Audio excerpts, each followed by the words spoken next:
అంశం ఏంటంటే క్రీస్తు ఈ లోకానికి ఎందుకు వచ్చాను. లూకా సువార్త 4వ అధ్యాయము 43వ వచనం ఒకసారి మనం చదువుదామండి. లూకా సువార్త 4:43 అండి.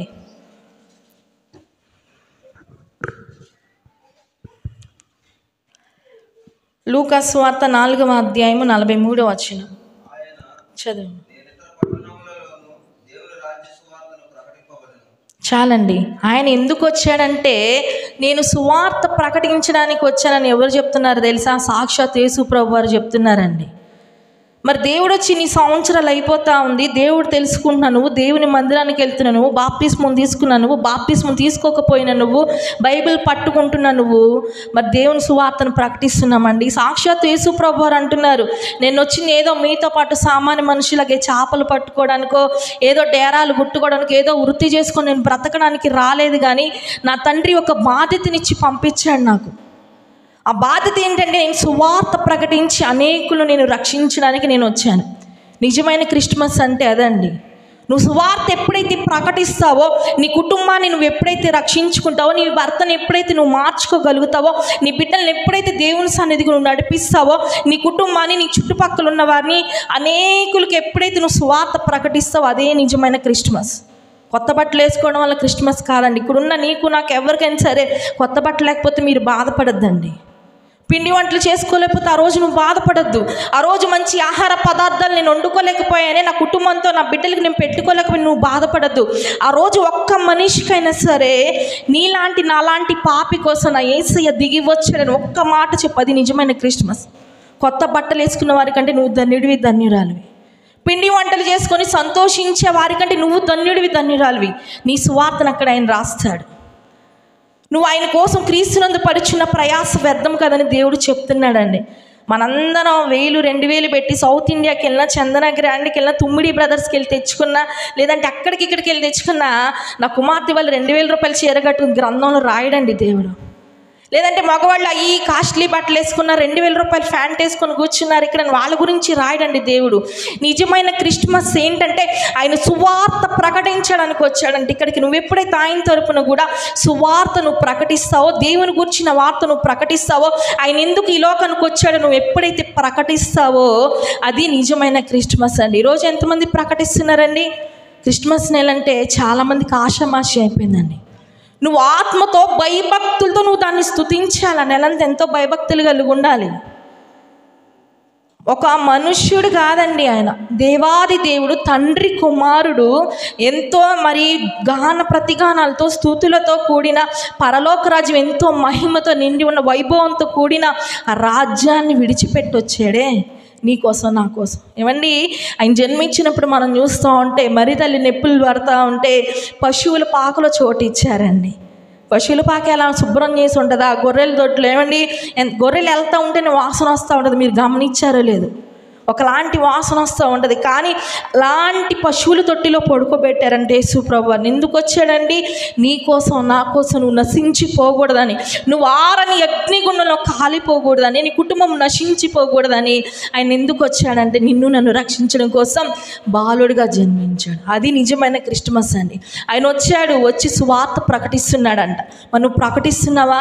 ఎప్పుడు చూసినా నువ్వు ఒక్కదాని మందిరంలో కూర్చోవడం కాదు, ఎప్పుడు చూసినా నువ్వు ఒక్కదాని బైబిల్ పెట్టుకొని సభలకు వెళ్ళిపోవడం కాదు, ఎప్పుడు చూసినా నువ్వు అక్కడికి ఇక్కడికి వెళ్ళి దేవుని నామం పెట్టి కూర్చోవడం కాదు.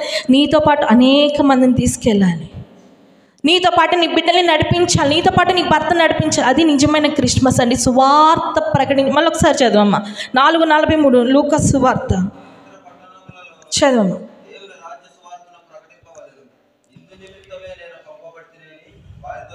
చాలండి. నేను ఇతర అన్ని చోట్ల, అన్ని రాజ్యాలు, అన్ని ప్రాంతాలు నేను సువార్త ప్రకటించడానికి నేను వచ్చాను.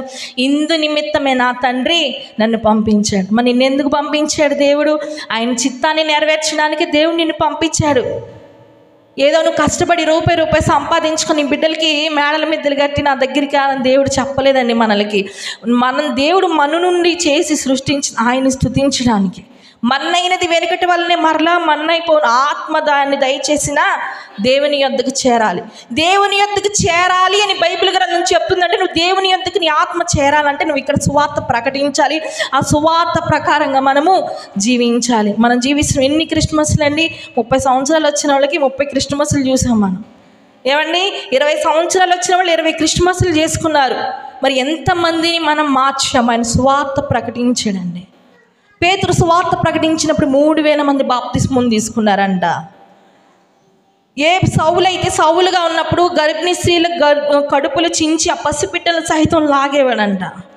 అలాంటి పావులుగా మరి సువార్త ప్రకటించడం, ఆయన నడుస్తున్న నీడలు పడి స్వస్థతలు జరిగినాయి. ఆయన కర్చీపు తగిలి అద్భుతాలు జరిగినాయి. ఆయన అనేక మందిని మార్చాడు. చెరసాల నుండి పత్రికలు రాశాడండి. మనం ఇంటి దగ్గరుండి నీ కుటుంబం కోసం నువ్వు ప్రార్థన చేస్తున్నావా? నీ భర్తకు సువార్త ప్రకటిస్తున్నావా? నీ తల్లిదండ్రులకు నువ్వు సువార్త ప్రకటిస్తున్నావా? ఏమండి, ఇక్కడ బాగానే ఉంటుందండి. ఎక్కువసేపు నువ్వు ఒంటరిగా కూర్చొని వెళ్ళిపోవచ్చు. తర్వాత నా భర్తతో నేను ఉంటాలే, నా బిడ్డలు మేమందరం కలిసే ఉండాలంటే ఒకానొక రోజు వెళ్ళిపోయే టైం వచ్చిందండి. ఒకానొక రోజు ఈ లోకాన్ని విడిపోవాల్సి మేమైనా మీరైనా ఎవరైనా సరే అండి.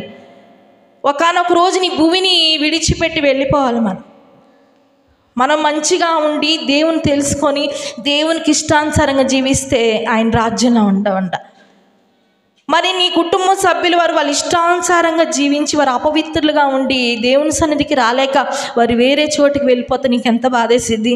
ధనవంతుడు అంటున్నాడు నరకంలో, అయ్యా లాజరేమో నీ దగ్గరికి వచ్చాడు, ధనవంతుడిగా ఉండి సుఖభోగాలు అనుభవించి నేను 6 అగ్నిలో కాలుతున్నా, నాకు ఇంకా 5 సహోదరులు ఉన్నారు, వాళ్ళు ఇక్కడికి రాకూడదు అంటే ఆ నరక యాతన ఏంటో ఆ ధనవంతుడికి తెలిసిందండి. చిన్న వేడిది మనకు అంటుకుంటేనే బొబ్బలు వచ్చేసి ఏమన్నా ఎంత ఇబ్బంది పడుతూ ఉంటాం మనం. కానీ 6 అగ్ని టైం ఏమి ఉండదండి, పీరియడ్లు ఏమి ఉండవు, 1 గంట 2 గంటలు రెస్ట్ తీసుకున్ననే ఉండదండి. ఆ 6 అగ్నిలో నువ్వు నశించిపోకూడదు, నేను నశించిపోకూడదని ఆయన బాలుడుగా ఈ లోకానికి వచ్చి పెరిగి పెద్దవాడై సువార్త ప్రకటిస్తున్నాడంట. నువ్వు ఎంతమందికి సువార్త ప్రకటించావు? మనల్ని మనం పరిశీలన చేసుకోవాలి. ఈ వాక్యం వింటున్న నిన్ను దేవుడు విడిచిపెట్టడండి. తీర్పు అనేది ఒకటి నీకు ఉండిద్ది, నాకు చెప్పిన నన్ను అడుగుతాడు, నువ్వు ఎంతమందిని మార్చావు? నేను సువార్త ప్రకటించడానికి వచ్చానని చెప్పావు కదా, నువ్వెంతమందిని మార్చావు? అందుకే మాకు ఈ ప్రయాస. ఏమండి, నేను ఆపరేషన్ చేయించుకొని ఉన్నా, ఇంటికి వచ్చిన ఒక 2-3 రోజులే ఉండుంటా. ఆ చిన్నపిల్లల కోసం నేను నడుచుకుంటూ ఎందుకు వస్తున్నానో తెలుసా? అది నా పని, దేవుడు నాకు అప్పచెప్పిన పని.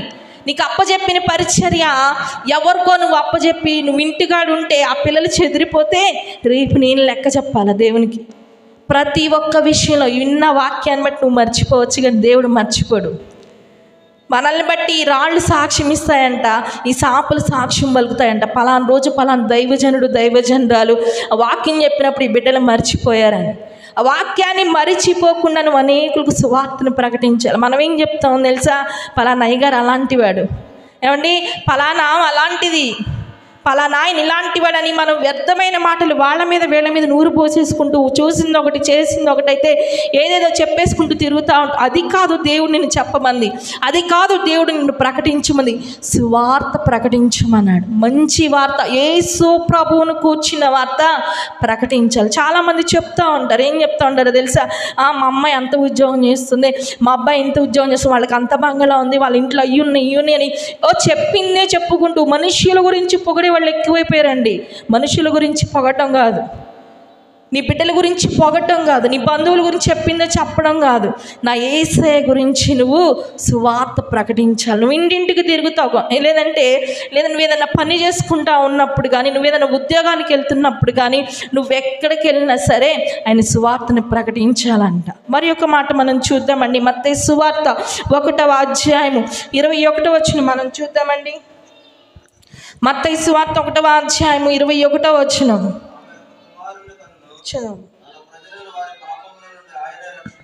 చాలండి. యేసు ప్రభువారు ఎందుకు ఈ లోకానికి వచ్చాడనే అంశం నిమిత్తం మొదటి మాట ఆయన సువార్తను ప్రకటించడానికి వచ్చాడు. రెండో మాటను మనం చూస్తూ ఉంటే పాపముల నుండి నిన్ను నన్ను విడిపించడానికి వచ్చాడంట. ఆయన పాపముల నుంచి విడిపించడానికి వచ్చాడు. ఆయన పాపి కాదు, కానీ పాపిగా ఉన్న నిన్ను నన్ను ఆ పాపముల నుంచి విడిపించడానికి యేసు ప్రభువారు వచ్చారంట. ప్రియ దేవుని బిడ్డ, యేసు ప్రభువారు రాకపోతే నేను అనుకుంటా ఉంటా, పాత నిబంధన ప్రకారం ధర్మశాస్త్ర ప్రకారం మందిరానికి వెళ్ళకపోతే ఎప్పుడో మనం చచ్చిపోయాం. నేను అదే అనుకుంటా ఉంటా. తల్లిదండ్రులు దూషించిన వారికి శిక్ష, ఏమండి దొంగతనం చేసిన వాళ్ళకి శిక్ష, మొహపు చూపు చూసిన వాళ్ళకి, వ్యభిచారం చేసిన వాళ్ళకి శిక్ష. ఇట్లా వ్యభిచారాలు దొంగతనాలు మనం చేయలేకపోయినా తల్లిదండ్రులైనా తిట్టే ఉంటాం కదండి. మనం ఏ ఒక్క వారమైనా మిస్ అవ్వకుండా ఉంటామా? ఏదో ఒక వారం ఏదో ఒక వ్యాధి వచ్చో, బలహీనత వచ్చి, ఇబ్బంది వచ్చో మానేస్తూనే ఉంటాం. ఆ రోజు మందిరం విశ్రాంతి దినాన్ని ఆచరించిన వాళ్ళకు కూడా శిక్ష అండి. అలా చేసుకుంటూ పోతా ఉంటే ఈ రోజున భూమి మీద ఇంతమంది కూడా ఉండేవాళ్ళు కాదు. ఈరోజు ఇష్టానుసారం అయిపోయింది మనుషులకు. నీ పాపాల నుంచి విడిపించడానికి ఆయన వచ్చాడంటే అదే నిజమైన క్రిస్మస్. ప్రియ దేవుని బిడ్డ, నువ్వు పాపాలు చేసుకుంటా పోతా ఉంటే సంవత్సరం నీ పాపపు మూటను నువ్వు ఇంకా ఎక్కువ చేసుకుంటా ఉంటే అది నిజమైన క్రిస్మస్ కాదు. నీలో ఉన్న పాపాలు నీలోనే ఉంచుకుంటే ఎన్ని కొత్త బట్టలు కట్టుకున్నా, ఎన్ని ఆచారాలు మనం చేసుకున్నా, ఎన్ని పిండి వంటలు చేసుకున్నా, రోజు శుభ్రంగా తినేసినా నీలో ఉన్న పాపం నాలో ఉన్న పాపం ఒప్పుకొని మనం విడిచిపెట్టకపోతే అది నిజమైన క్రిస్మస్ కాదండి. చాలామంది పాపాలు చేసేస్తాడు. పాపాలు అంటే మనం అనుకుంటూ ఉంటాం ఏదో దొంగతనం వ్యభిచారం, ఆజ్ఞ అతిక్రమమే పాపం అని బైబిల్ మేము చెప్పడం కదండి. ఆజ్ఞ అతిక్రమమే పాపం. దేవుడు నీకు ఏది ఇచ్చాడో, దేవుడు నీతో ఏదైతే మాట్లాడుతున్నాడో, దేవుడు ఏదైతే నీకు ఒక దర్శనాన్ని ఇచ్చాడో, దేవుడు నీకు ఏదైతే ఒక పిలుపునిచ్చాడో, దేవుడు నీలో ఏదైతే దేవుడు నువ్వు తీర్మానం చేసుకున్నావో ఆ తీర్మానాన్ని నువ్వు ఎప్పుడైతే తప్పిపోతావో అదే పాపం అండి. మనం అనుకుంటా ఉన్నాం నేను తిరగట్లేదుగా, నేను తాగట్లేదుగా, నేను మందిరానికి వచ్చే వాళ్ళు కూడా పాపం, యాజకుల్లో కూడా పాపం ఉండిద్ది, ప్రధాన యాజకుల్లో కూడా పాపం ఉండిద్ది. కాబట్టే దేవుడు వాళ్ళకి నియమించవలసిన కట్టడ వాళ్ళకి నియమించాడు. నీతిమంతుడు లేడు, ఒక్కడును లేడు. మనం అనుకుంటూ ఉంటాం కదండి, నీతిమంతుడు లేడు, ఒక్కడును లేడు, అందరిని పాపము చేసి దేవుడు అనుగ్రహించి మహిమను పొందలేకపోవచ్చున్నారంట. దేవుడు మహిమ చూపిస్తున్నాడు, దేవుడు కృపను చూపిస్తున్నాడు, దేవుడు ప్రేమను చూపిస్తున్నాడు, కానీ ఆ ప్రేమనంట పాపము చేసి నువ్వు పొందలేకపోవచ్చున్నావంట. మనం అనుకుంటా ఉంటాం ఎవరికో ఎన్నో జరుగుతున్నాయి, మనకెందుకు జరగట్లంటే పాపము చేసి దేవుడు అనుగ్రహించు మహిమను పొందలేకపోతున్నారంట. నువ్వే కృపను కోల్పోయావు ఈ సంవత్సరం, నువ్వు కోల్పోయిన కృప, నువ్వు కోల్పోయిన ప్రేమ, దేవుడిచ్చే తలాంతులు ఏదైతే నువ్వు కోల్పోయావో మరలా వచ్చే సంవత్సరం కొద్ది దినాల్లో ఆ సంవత్సరం ఇవ్వడానికి దేవుడు సిద్ధంగా ఉన్నాడు. నీ పాపం నుంచి విడిపించడానికి ఆయన సిద్ధంగా ఉన్నాడు. ఏ పాపంలో నువ్వు కోరుకుపోయావో దేవుని అడిగితే దేవుడు నీతో మాట్లాడతాడు. పక్కనోళ్ళు చెప్పడం కాదండి, పక్కనోళ్ళు నీతో చెప్పడం కాదు, కానీ దేవుడు నీతో మాట్లాడతాడు. ఆయన సన్నిధిలో నువ్వు మోకరించాలా. వ్యక్తిగతంగా నువ్వు ఎప్పుడైతే మోకరిస్తావో, నాకున్న ఈ కష్టాలకి కారణం ఏంటయ్యా, నాకు మీకు అడ్డుగా నా పాప పండులు అడ్డుగా ఉన్నాయి కాబట్టే దేవుడు మీ ప్రార్థన ఆలకించట్లేదు. యెషయా గ్రంథం సెలవిస్తుంది. ప్రియ దేవుని బిడ్డ, మనం చేసిన ప్రార్థన ఎందుకు దేవుని దగ్గరికి వెళ్ళట్లేదంటే మన పాపములే దానికి కారణం. మనం అనుకుంటా ఉంటామండి మంచి అని, కానీ దేవుడు నీతిమంతుడు లేడు. మనలో ఏ పాపం ఉందో, చిన్న మురుకున్నా అది మురికేనండి. వైట్ షర్ట్ మీద కానీ వైట్ చీర మీద చిన్న పెన్నింకు పడినా అది మచ్చే. చిన్న లోపం ఉన్న ఆవగింజంత లోపం అన్న మన జీవితంలో అది లోపము, అది పాపమే. మనం అనుకుంటా ఉంటాం ఆయన నీ పాపముల నుండి విడిపించడానికి ఆయన వచ్చాడంట. ప్రియ దేవుని బిడ్డ, మన నీ పాపాలు ఒప్పుకొని విడిచిపెడుతున్నావా? క్రిస్మస్ వచ్చిందంటే తాగి పడిపోయే వాళ్ళు ఎక్కువైపోయారండి. క్రిస్మస్ వచ్చిందంటే వంటలు చేసుకుని పొయ్యిల దగ్గర గడిపే వాళ్ళు ఎక్కువైపోయారండి. క్రిస్మస్ వచ్చిందంటే కట్టింది కట్టి, పెట్టింది పెట్టి, అవి అలంకరించుకోవడమే ఇదే సరిపోయింది నీ జీవితానికి. అది కాదు నిజమైన క్రిస్మస్. నీ పాపముల నుంచి విడిపించడానికి ఆయన వచ్చాడంట. నువ్వు వచ్చి ఆయన సన్నిధిలో ఆరాధించాలి. ఆ రోజు ఏ వాక్యం చెప్తారు దైవజనులు, ఏ వాక్యం ద్వారా దేవుడు నాతో మాట్లాడి నువ్వు ఆశ కలిగి ఆయన సన్నిధికి నువ్వు రావాలి. ఆయన ఎందుకు వచ్చాడో తెలియకుండా నువ్వు చేసే క్రిస్మస్ ఎందుకు అర్థం లేని క్రిస్మస్. నీ డబ్బులు దండగా, ఆ రోజు నువ్వు వండుకునే వంటలు దండగా, అది కాదు క్రిస్మస్ అండి. దేవుని సన్నిధికి వచ్చి ఎప్పుడైతే నువ్వు ఆరాధిస్తావో ఆత్మతో సత్యంతో అదే నిజమైన క్రిస్మస్. నీ పాపం నుంచి విడిపించడానికి వచ్చాడంట. ఇంకా నువ్వు ఏ పాపపు బంధకంలో నువ్వు కూరుకుపోయావో, అబద్ధాలు అనే బంధకంలో ఒట్టిగా అబద్ధాలు చెప్పడం అలవాటు. వీళ్ళు చెప్పేదాకా పిల్లలకి నేర్పిస్తూ ఉంటారు అబద్ధాలు. అలాంటి బంధకాల్లో నువ్వు కూరుకుపోయేవేమో. ఏమంటే ఈ వ్యసనాలు, సనుగుళ్ళు, గొనుగుళ్ళు, అసూయలు, పక్కన వాళ్ళు బాగుపడతా ఉంటే మనకు అసూయలు వచ్చేస్తూ ఉంటాయి. అలాంటివి కాదని, అలాంటి ఏది ఉన్నా సరే ఆ పాపపు బంధకాలు ఈ దేనిలో నువ్వు కూరుకుపోయావో అలాంటి బంధకాల నుంచి విడిపించడానికి యేసు ప్రభువారు ఈ లోకానికి వచ్చాడని. నువ్వు పాపముతో ఉండి పరిశుద్ధుడిగా ఆయన దగ్గరికి వెళ్ళాలంటే నేను వెళ్ళను. ఆయన పరిశుద్ధుడు కనుక అందరూ పరిశుద్ధులుగా ఉండమని దేవుని లేఖన భాగం సెలవిస్తుంది. కాబట్టి నువ్వు అపవిత్రురాలుగా ఉంటే ఆయన సన్నిధి కంట మనము చేరలేము. కాబట్టే ఆయన ఈ లోకానికి వచ్చాడు. నీ పాపాలు ఏదైతే ఉన్నాయో, నీ దోషాలు ఏదైతే ఉందో దేవుని సన్నిధిలో ఎప్పుడైతే నువ్వు ఒప్పుకొని విడిచి పెడతావో అప్పుడు ఆయన కనికరం నీ మీదకి వచ్చిందంట. చాలామంది ఒప్పుకుంటూ ఉంటారు, గుళ్ళోకి రాగానే కన్నీరు గాచి చేసేస్తూ ఉంటారు. ఏమండి, కన్నీరు గాచి చేసేస్తాడు. ఆ పాపాన్ని నువ్వు ఇంకా చేయకూడదు. సామెతల గ్రంథం ఏం సెలవిస్తుంటే అతిక్రమములు దాచిపెట్టువాడు వర్ధిల్లడు, వాటిని ఒప్పుకోవాలి, విడిచిపెట్టాలి. వాటిని ఒప్పుకొని విడిచిపెట్టువాడు దేవుని కనికరాన్ని పొందుతాడంట.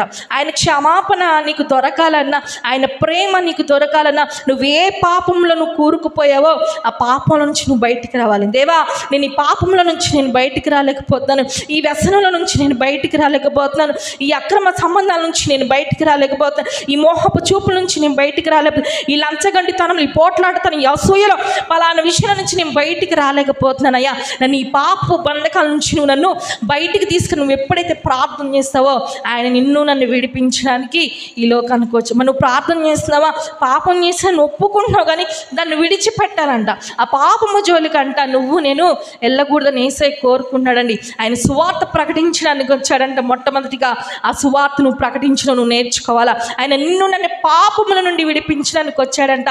నువ్వే పాపంలో కూరుకుపోయావో, ఏ ఇబ్బందిలో ఏ శ్రమలో కూరుకుపోయావో, నిన్ను ఎలాంటి పాపము పట్టి పీడిస్తున్నా ఆ రహస్య పాపం ఏదైనా, ఆ రహస్యం ఎలాంటిదైనా సరే దేవుని సన్నిధిలో ఒప్పుకొని నువ్వు ఎప్పుడైతే దేవునికి అప్పచెప్తావో నా యేసయ్య అట్టి పాపం నుంచి విడిపించడానికి సిద్ధంగా ఉన్నాడు. మరి ఒక మాట మనం చూద్దామండి. యోహాను సువార్త 3వ అధ్యాయము 16వ వచనం.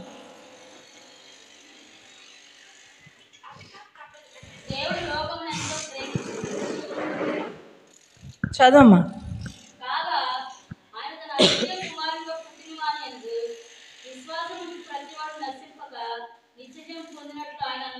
చాలండి. దేవుడంట లోకాన్ని ఎంతో ప్రేమించాడంట.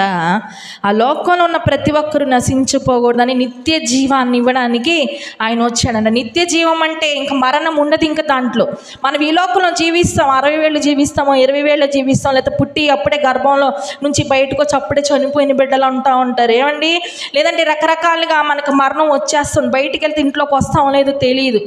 ఏమండి, కుప్పగొలిపోయి చనిపోయిన, యాక్సిడెంట్లో చనిపోయిన వాళ్ళు. కానీ లోకంలో జీవించి ఎప్పుడొకప్పుడు మనకు మరణం అనేది ఒకటి రాసి ఉంచుతాడు దేవుడు. ఏమండి, అయితే అలాంటి జీవాన్ని దేవుడు ఇవ్వట్లేదు. నిత్య జీవాన్ని ఇవ్వడానికి ఆయన వచ్చాడంట. నిత్య జీవం అంటే ఇంకా చనిపోవేగ నువ్వు, నీ ఆత్మ చనిపోకుండా యుగ యుగాలు తరతరాలు ఆయన సన్నిధిలో ఉండాలని ఆయన ఆశపడి లోకానికి వచ్చాడంట. నువ్వు నిత్య నరకంలో కాలిపోకూడదని ఆయన ఉద్దేశించి నన్ను ప్రేమించి నీకు నాకు నిత్య జీవాన్ని ఇవ్వడానికి ఆయన వచ్చాడంట. ప్రియ దేవుని బిడ్డ, మరి ఆ నిత్య జీవాన్ని నువ్వు కోరుకుంటున్నావా? లోకాన్ని ప్రేమించి వచ్చాడంట. ఏమండి, లోకాన్ని అంటే మనం చిన్నప్పుడు మనం చూసి దేశం అంటే మట్టి కాదో, దేశం అంటే మనుషులు. లోకం అంటే లోకంలో ఉన్న వస్తువులను ప్రేమించి రాలేదాయన, లోకంలో ఉన్న సిటీలను ప్రేమించి రాలేదాయన, లోకంలో ఉన్న అందచందాలని, వైభవాలను ప్రేమించి రాలేదాయన. లోకంలో నశించిపోతున్నా నన్ను ప్రేమించి వచ్చాడు ఆయన. మరి ఆయన ప్రేమ నువ్వు పొందుకుంటున్నావా? ఎక్కడండి, ఆదివారం రావటమే మాకు కనా కష్టం ఉంది. నిన్ను ప్రేమించి ఆయన వచ్చాడే, మరి ఆయన ప్రేమ నువ్వు పొందుకుంటున్నావా? నీకు పనులుంటే మందిరానికి రావు, బంధువులు వస్తే మందిరానికి రావు, ఒంట్లో బాగోపోతే మందిరానికి రావు, ఊర్లుంటే మందిరానికి రావు. ఆయన వచ్చాడే, మరి ఆయన ప్రేమ నువ్వు పొందుకుంటున్నావా? ఆ ప్రేమను నువ్వు చూపించాలి. ఏమండి, నేను చెప్తాను, నిజంగా మన కోసం చాలామంది మాటిస్తుంటారు. మన ప్రేమికులైతే నీకు కలకాలం తోడుగా ఉంటా ఏయ్యో చెప్తా ఉంటారు. కానీ మధ్యలో మోసం చేసి వెళ్ళిపోయేవాళ్ళు ఎంతమంది అండి.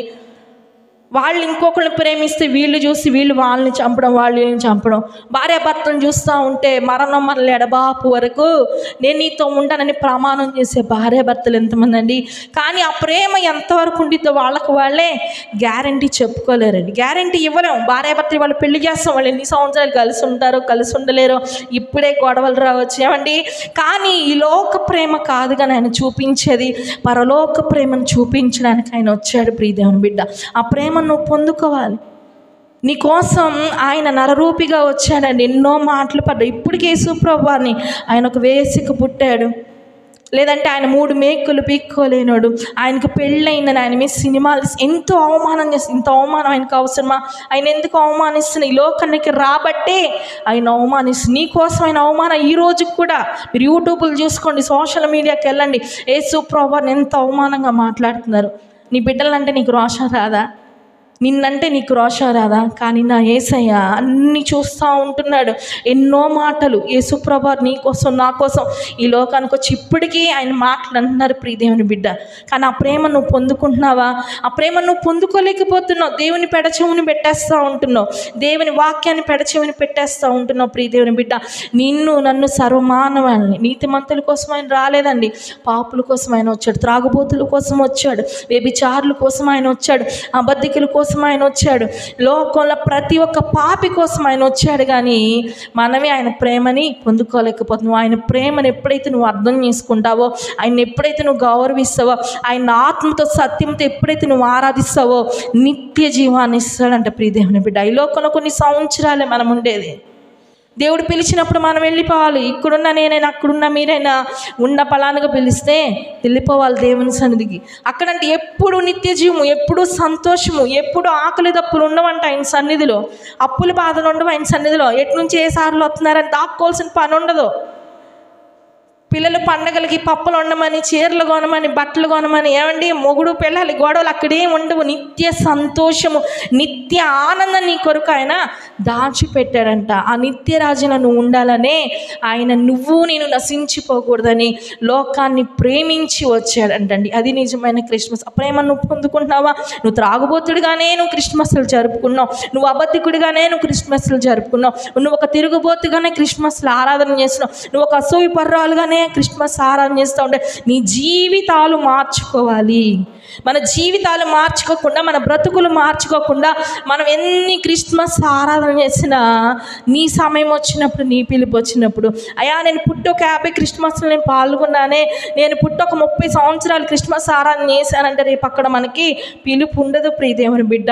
మనం అనుకుంటా ఉండొచ్చు ఈ పాస్టర్లకి పని పాటలేదు, అసలు పరలోకం ఉందో లేదో. ఈ రోజుల్లో మనం చూస్తూ ఉంటే భ్రమపరిచి ఆత్మీయులుబడి చేస్తూ ఉంటున్నాడు. ఒక సేవకుడు పరలోకం ఉందంటే ఇంకొక సేవకుడు పరలోకం లేదని, ఇంకొక సేవకుడు పరలోకం కోసం, మారు మనసు కోసం, బాప్తిస్మం కోసం మోకరించి సంఘాల ప్రార్థన చేస్తూ ఉంటే పరలోకం ఇన్ని లక్షలకి నేను కొనుక్కొస్తానంటే వాళ్ళ అకౌంట్లో డబ్బులు వేయించుకొని పరలోకం కొనుక్కొస్తానని చెప్పే సేవకులు ఉన్నారండి ఈ రోజుల్లో. అలాంటిది ఏది నువ్వు మోసపోకూడదు. కానీ నువ్వు బైబిల్ గ్రంథం ఎప్పుడైతే నువ్వు చదువుతావో, నువ్వు బైబిల్ గ్రంథాన్ని ఎప్పుడైతే ప్రతి ఒక్కటి నువ్వు క్షుణ్ణంగా అర్థం చేసుకునే జ్ఞానం కోసం నువ్వు ఎప్పుడైతే దేవుని ప్రార్థన చేస్తావో, నువ్వు ఎవ్వరి మాటల్లో పడి మోసపోకుండా దేవుడు నిన్ను చేస్తూ ఉంటాడు. పరలోకం కొనుక్కొచ్చేది కాదండి, పరలోకం రిజర్వేషన్ టికెట్లు ఏమి దేవుడు ఇవ్వడండి నీకు.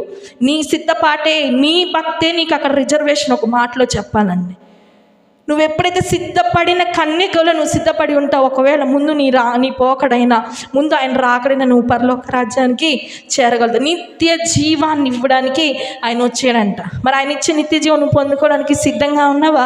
మరి ఆయనలాగా సువార్త ప్రకటించడానికి నువ్వు సిద్ధంగా ఉన్నావా?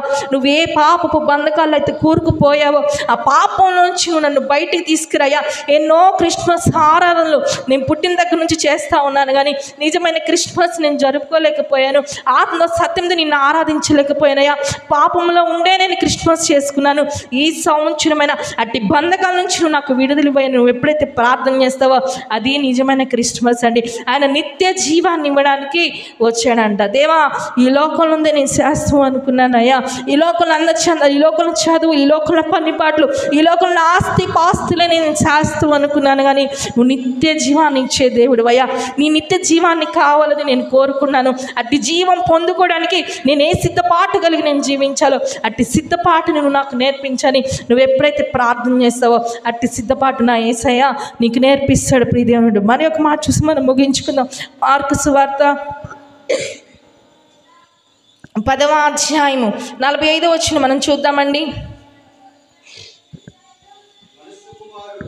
చదవండి.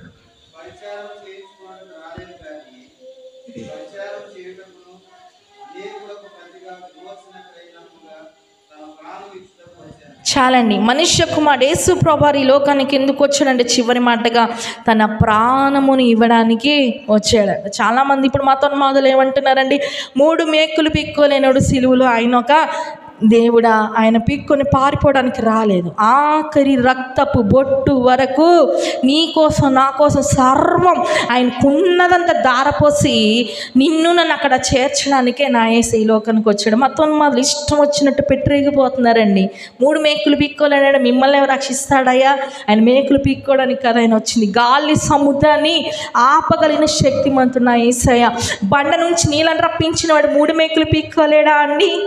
ఏమండి, ఆరిన నేల మీద నడిపించాడు ఇశ్రాయేలుని. చిన్న కాలువలు వస్తే మన సింగనగర్ మనం చూస్తూ ఉంటే ఎక్కడదో కాదు, మన కళ్ళ ముందు సింగనగర్ చూస్తూ ఉంటే ఇక్కడున్న మన 3 కూడా ఉన్నారు ఇక్కడ, వాళ్ళ నీళ్ళలో నడిచి వచ్చిన వాళ్ళు. ఏమండి, దానినే పాయలు చేయలేకపోయారు. ఎంతోమంది సావుకులు ఉన్నారు, ఎంతోమంది డబ్బున్న వాళ్ళు ఉన్నారు, ఎంతోమంది పేరు ప్రఖ్యాతులు కలిగిన వారు ఉన్నారు, కానీ చిన్న కాలువనే పాయలేక గండ్లు పూడ్చుకున్నారు మన వాళ్ళు. ఏమండి, కానీ మహాసముద్రాన్ని, ఎర్ర సముద్రాన్ని పాయలుగా చేసి గోడలుగా నిలబెట్టాడంట ఏకరాశిగా నీళ్ళని నా యేసయ్య. ఏమండి, అలాంటి వాడు 3 మేకులు పీక్కోలేడండి. కానీ వాళ్ళేదో అన్నారని నా దేవుడు చేత కాని వాడు కాదండి, తన ప్రాణాన్ని ఇవ్వడానికి బాల యేసుగా ఈ లోకానికి వచ్చాడంట. ఎందుకు చేస్తున్నావు నువ్వు క్రిస్మస్ అంటే? ప్రతి ఒక్కదానికి ఒక అర్థం ఉండాలండి. ఆయన సువార్త ప్రకటించడానికి వచ్చాడంట, ప్రకటించాడు. ఆయన పాపాలను క్షమించడానికి వచ్చాడంట. నీ ముందు నా ముందు ఎంతోమంది సేవ, ఎంతోమంది సేవకులు, ఎంతోమంది సువార్థికులు, ఎంతోమంది ప్రార్థన చేసేవాళ్ళు నీ ముందు ఉంచారు. ఎప్పుడైతే ఆ మందిరాల్లోకి వచ్చి నీ దగ్గర ఉన్న నీకు అనుకూలంగా ఉన్న ఆ సంఘాల్లోకి వెళ్ళి నువ్వు ఎప్పుడైతే ప్రార్థించి ఆ పాప నుంచి విడుదల పొందుతావో నీకు పరలోక రాజ్యాన్ని ఇవ్వడానికి ఆయన సిద్ధంగా ఉన్నాడు. నిన్ను నిత్య జీవంలో చేర్చడానికి ఆయన ఈ లోకానికి వచ్చాడు. మరి ఒక మాటగా తన ప్రాణాన్ని ఇవ్వడానికి ఈ లోకంలోకి వచ్చాడంట. ప్రియదేవుని బిడ్డ, నీ కోసం నా కోసం మనం పుట్టక ముందే తన ప్రాణాన్ని అర్పించి మనల్ని పాపము నుంచి విడిపించాడు. ఆయన రక్తమే మనల్ని పవిత్రులుగా చేయను. ఈ లోకంలో ఏ మనుషులు మనల్ని పవిత్రులుగా చేయలేరు, ఏ తీర్థాలు మనల్ని పవిత్రులుగా చేయలేరు. ఏమండి, ఏ పుష్కరాల్లో మునుగుతారు 14 సంవత్సరాలుగా 12 సంవత్సరాలుగా, ఏమండి ఆ గోదావరి కృష్ణని ఏవి మనల్ని పవిత్రులుగా చేయలేవండి. నా యేసయ్య రక్తమే నిన్ను పవిత్రులుగా చేయండి. చాలామంది తెలుసుకోలేక ఎక్కడెక్కడికి ఏమండి ప్రయాస పడిపోతూ ఉంటారు. కానీ ఆయన రక్తంలో మునిగి ఎప్పుడైతే నువ్వు నీ పాపం నుంచి విడిపించబడతావో అదే నీకు ఆయన సిలువ మరణము విలువ అప్పుడే తెలిసింది నీకు. ప్రియదేవుని బిడ్డ, ఆయన వచ్చాడు సిలువలో తన ప్రాణాన్ని పెట్టాడు. మరి ఆ ప్రాణం పెట్టినందుకు కృతజ్ఞత కలిగి మనం జీవిస్తున్నామా? ఏమండి, గుడ్ ఫ్రైడే రోజు ఏదో సిలువ మోసుకుంటా, ఏదో కన్నీళ్ళు పెట్టేసుకుంటా, కొంచెంసేపు ఎమోషనల్ అయిపోతే అది కాదండి. నువ్వు బ్రతికినంత కాలం నీకు ఊహ వచ్చినప్పటి నుంచి ఆయన సిలువ మరణాన్ని నువ్వు ప్రతి ఒక్క క్షణం జ్ఞాపకం చేసి, నువ్వు అబద్ధం ఆడుతున్నప్పుడు అమ్మో నా దేవుడు నా కోసం సిలువలో ప్రాణం అర్పించాడు, ఈ పాపాన్ని నేను చేయకూడదు. పేతురు తెలుసుకున్నాడండి. పేతురు కూడా మనలాగా అబద్ధాలు ఆడేశాడు. కానీ చివరాఖరికి ఎప్పుడైతే ఎక్కి ఏడ్చాడు, మహా దుఃఖం కలిగి మహారోదన కలిగి పశ్చాత్తాపడేడ్చాడో దేవుడు క్షమించాడు, బహుబలంగా తనల్ని వాడుకున్నాడండి పేతురుగా. ఈ లోకంలో మరి దేవుడు వచ్చి ప్రాణాన్ని పెట్టాడంట. మరి ఆ ప్రాణానికి పెట్టిన కృతజ్ఞత కలిగి మనము జీవించాలి. ఆ గుడ్ ఫ్రైడే రోజు ఆచారపరంగా చేసుకోవడం కాదు, కానీ నువ్వు బ్రతికినంత కాలం నువ్వు బూతులు తిడుతున్నప్పుడు ఆయన సిలువ మరణాన్ని నువ్వు జ్ఞాపకం చేసుకోవాలి. ఆయన నీకోసమే దారపోసాడు ఆ రక్తాన్ని. నువ్వు అక్రమ సంబంధాలు పెట్టుకున్నప్పుడు, నువ్వు త్రాగుతున్నప్పుడు, తందనాలు నీ లేవుని స్థలాల్లో నిలబడుతున్నప్పుడు, అలర్తకున్న ఆటపాటలు చేస్తూ ఉన్నప్పుడు ఆయన సిలువ మరణాన్ని నువ్వు జ్ఞాపకం చేసుకోవాలి. నీ కోసం నా కోసం నశించిపోకూడదనే ఆఖరి రక్తపు బొట్టు వరకు ఏం దాచుకోలేదండి. మన మరీదాసు నాకు బ్లడ్ ఇచ్చాడు, మొత్తం ఇచ్చేసాడా చిన్నమ్మ కోసం? ఏమండి, ఎవరు ఇవ్వరండి. కొంచెం తనకు ఉండాలి, తనకు ఓపిక కావాలి కాబట్టి. నాకు ఎంత అవసరమో అంతే ఆయన ఇచ్చాడు. కానీ దేవుడు అంత దాచుకోలేదండి.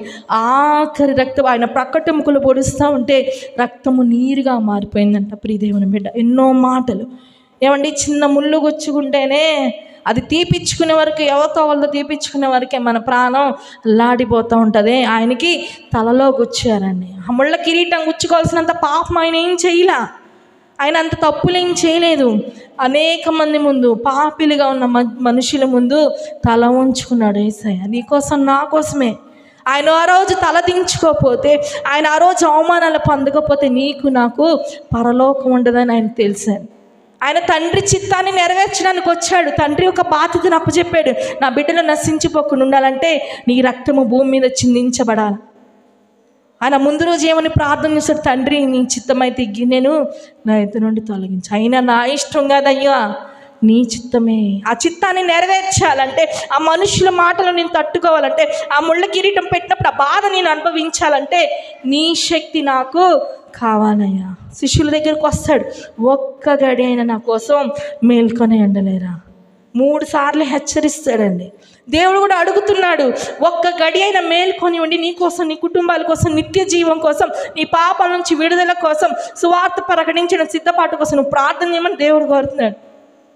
నీ బిడ్డల కోసమే నువ్వు ప్రార్థన చేసుకోలేవు, నీ భర్త కోసమే నువ్వు ప్రార్థన చేయలేవు, నీ బంధువుల కోసం, నీ తల్లిదండ్రుల కోసం ప్రార్థన చేయలేకపోతే అనేకులు నువ్వు ఎలా మార్చుతావు?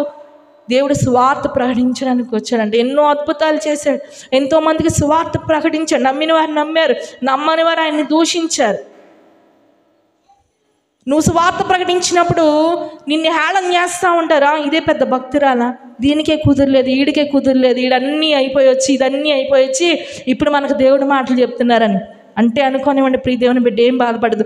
నువ్వు చెప్తున్న సువార్త మనుషులు అంగీకరించకపోవచ్చు, కానీ నువ్వు దులిపిన పాదదులంట రేపు అక్కడ తీర్పులో నిలబెట్టిద్ది వాళ్ళని. మనుషులు మిమ్మల్ని చేర్చుకున్నప్పుడు సువార్త ప్రకటించండి, చేర్చుకోకపోతే మీ పాదదుల్ని దులిపి రమ్మంటాడు శిష్యులు యేసుప్రభువారు.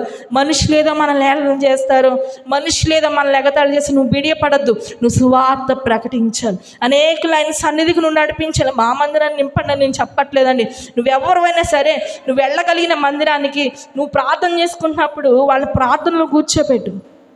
టీవీ దగ్గర కూర్చోబెట్టడం కాదు, టీవీ సువార్త ప్రకటించడం కాదు, సీరియల్ సువార్త ప్రకటించడం కాదు.